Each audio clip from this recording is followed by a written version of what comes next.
Shalom. Before I get started, I want to give all praise, glory, and honor to our powers. Yahweh, Bahashem, Yahawashi, Bahashem, Racha HaKodash. Giving double honors to the apostles and elders of Great Millstone that have taught us this truth, that are constantly ruling well through the spirit and power of Yahweh, Bahashem, Yahawashi. A peace, mercy, and blessings to the beloved Akim that are out there pushing this word wholeheartedly in truth and in sincerity, that are not wavering to the left nor to the right, but constantly staying on that straight and narrow, fighting for your crowns in these last days that we are truly living in. Shalom to the few sisters, the Akwafs that are out there, and shalom to the Israelite foreigners, those that may look like the other nations, but their seed line goes back to our forefathers, Abraham, Isaac, and Jacob. Hearty shalom. Lord willing, this lesson is edifying to the Lord's elect. I want to speak about faith today, okay? As we see, the enemy is setting up the siege all around us. We have to remember to keep our eyes on Yahawashi, okay? The Lord has his prophets blowing the trumpet in Zion to warn, prepare your mind for a day of evil. A time like never before shall we enter into, the time of Jacob's trouble, okay? And as we see how Esau is cutting off your food supply, how he's tainting the water, how he's providing information saying that you have to be augmented, you have to be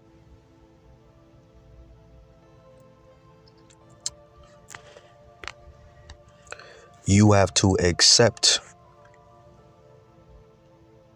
becoming a part of the beast system by taking the mark of the beast inside of your body, or else you shall be hunted down and exterminated.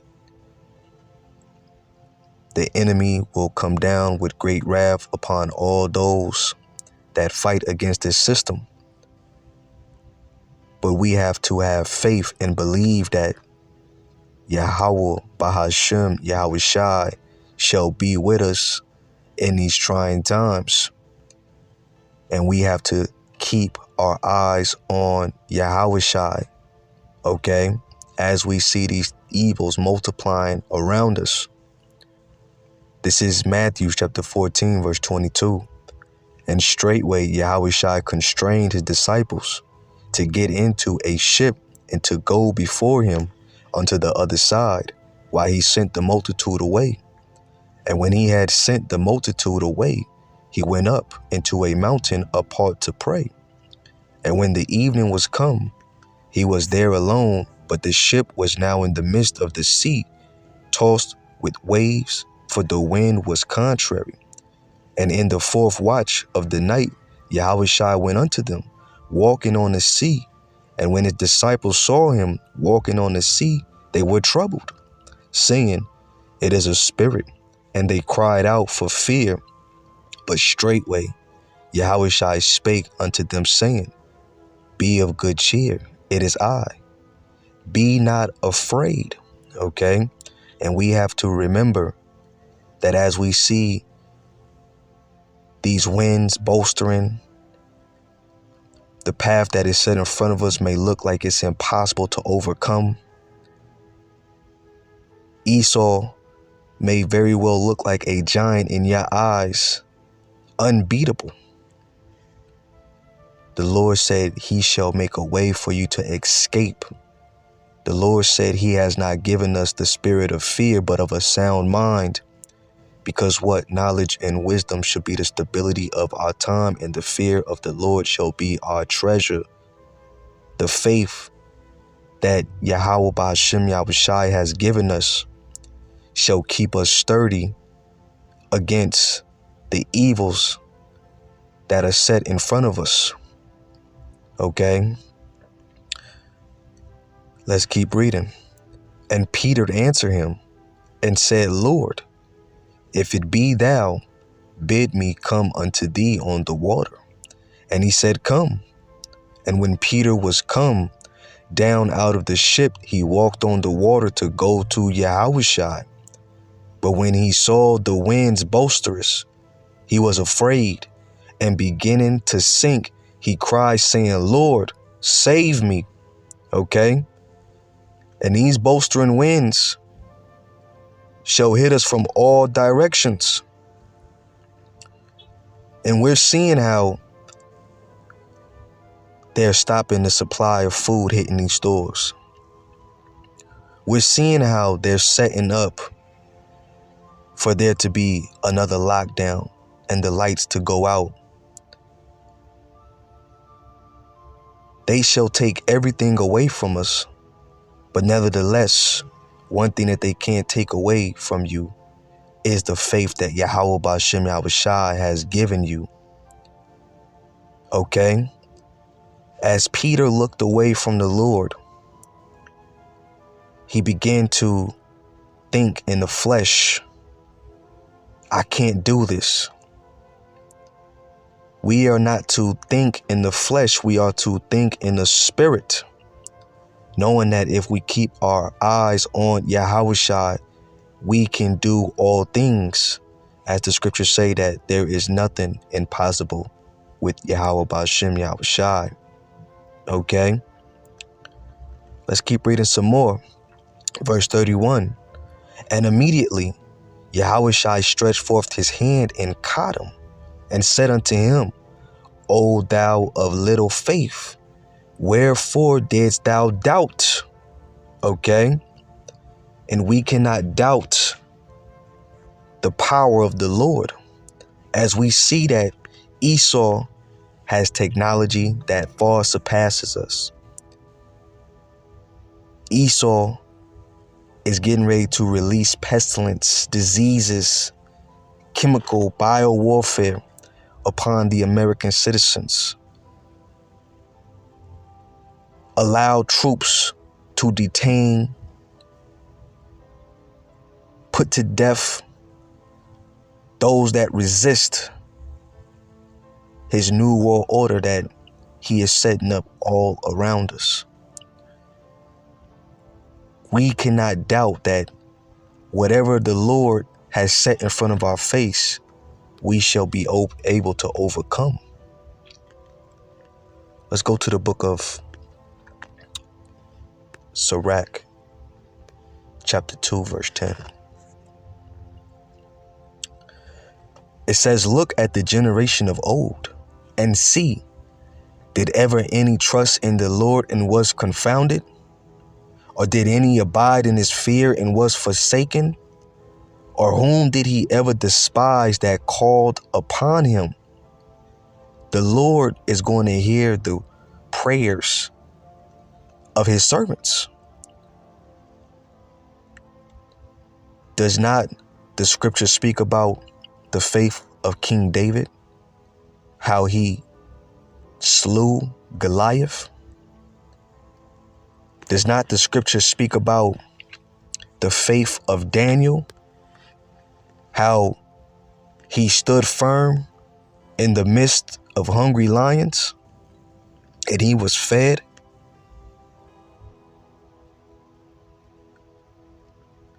These examples that we read, the Lord has them written to inspire us to believe that the Lord will do the unthinkable, what seems impossible to the flesh.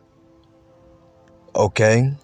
This is why faith is very much important, and we have to build our faith up higher in these last days more than ever. This is Hebrews chapter 11, verse 1. Now faith is the substance of things hoped for.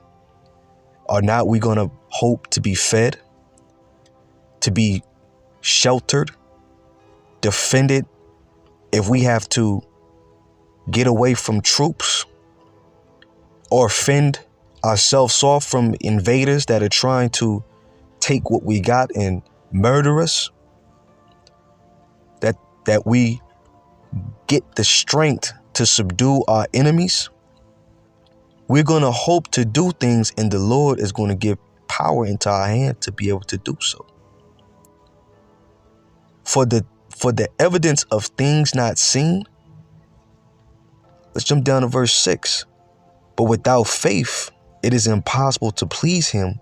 For he that cometh to Yahawashi must believe that he is, and that he is a rewarder of them that diligently seek him. All right. The Lord is a rewarder of those that believe on him wholeheartedly. Okay. And he's going to defend all those that trust in him, even in harsh situations, being what? Casted into prison, an empty room, cold. You may have no clothes. You may see things that you never experienced right in front of your eyes, but the Lord is going to give you the spirit to overcome these things. You see what I'm saying? This is the faith that the Lord is going to give to those that trust in him, that believe that what? Yahawashi is with them. Okay? This is Nahum chapter 1 verse 7. The Lord is good, a stronghold in the day of trouble. How is the Lord going to be a stronghold in the day of trouble? First and foremost, by the faith, the names that he is given unto us. Okay? These names that we have shall be a strong defense, a tower when we need Yahawashi the most. All right? And he knoweth them that trust in him. The Lord knoweth them that trust in him, and the Lord also knoweth them that don't trust in him. Remember, keep your eyes on Yahawashi, okay?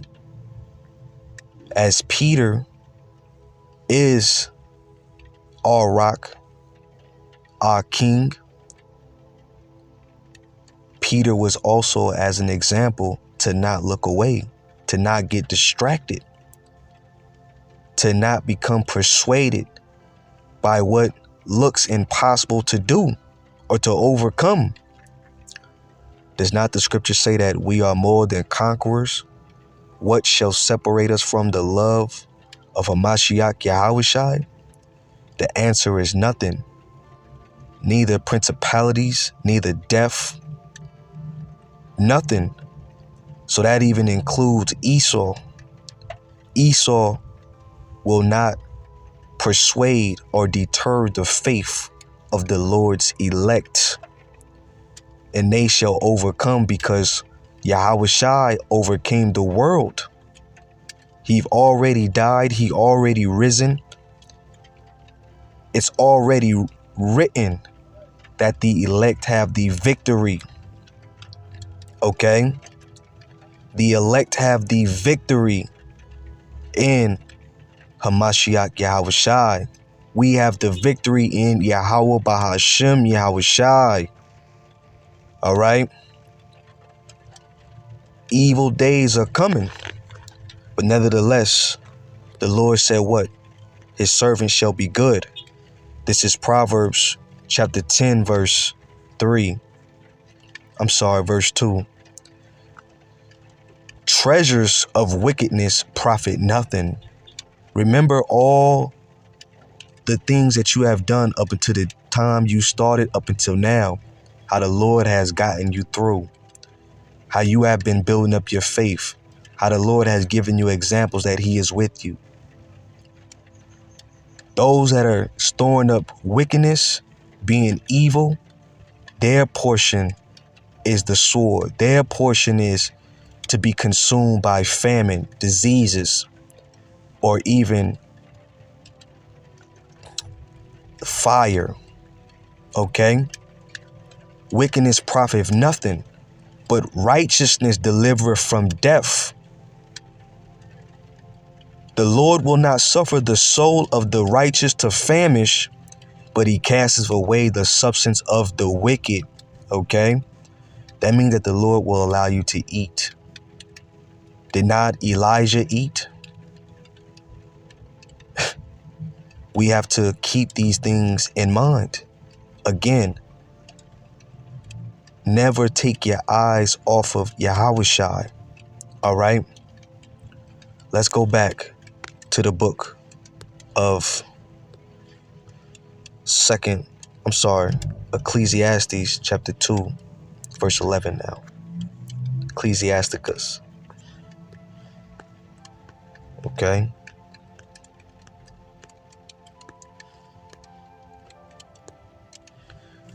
It reads, "For the Lord is full of compassion and mercy, long suffering and very pitiful, and forgiveth sins and saveth in time of affliction." All right. And we are going to enter into a time of affliction. But nevertheless, the Lord said what? He shall be with us. He shall be our guide in trouble. This is Psalms chapter 34, verse 6. This poor man cried, and the Lord heard him and saved him out of all his troubles. Are we not the poor of the world? Yet we are rich in faith. The angel of the Lord encampeth round about them that fear him and delivereth them. Let's jump down to verse 15. The eyes of the Lord are upon the righteous, and his ears are open unto their cries. So at every given turn, you're going to see that the Lord has been with you. The face of the Lord is against them that do evil, to cut off the remembrance of them from the earth. The righteous cry, and the Lord heareth and delivereth them out of all their troubles. Okay? So yes, we shall be afflicted. Yes, we shall experience hardship, pain, and suffering. But nevertheless, when it comes down to Yahawashi, Yahweh Ba'ashem Yahawashi, as long as we keep our eyes on the Lord is going to hold us up and defend us when we need him the most. I'm going to end it with one more scripture. Okay? I didn't want to make this too long, but Lord willing, this made sense and it was edifying because of the times that we are coming into. And as we keep sounding the alarm, just know that the Lord is not going to always have the prophets out there to sound the alarm and bring forth that warning. The warning is here now until that door of mercy closes. Proverbs 18:10. The name of the Lord is a strong tower. The righteous runneth into it and is safe. All right. So remember to keep your eyes on Yahawashi. Lord willing, you have been edified. With that, I'm going to say shalom.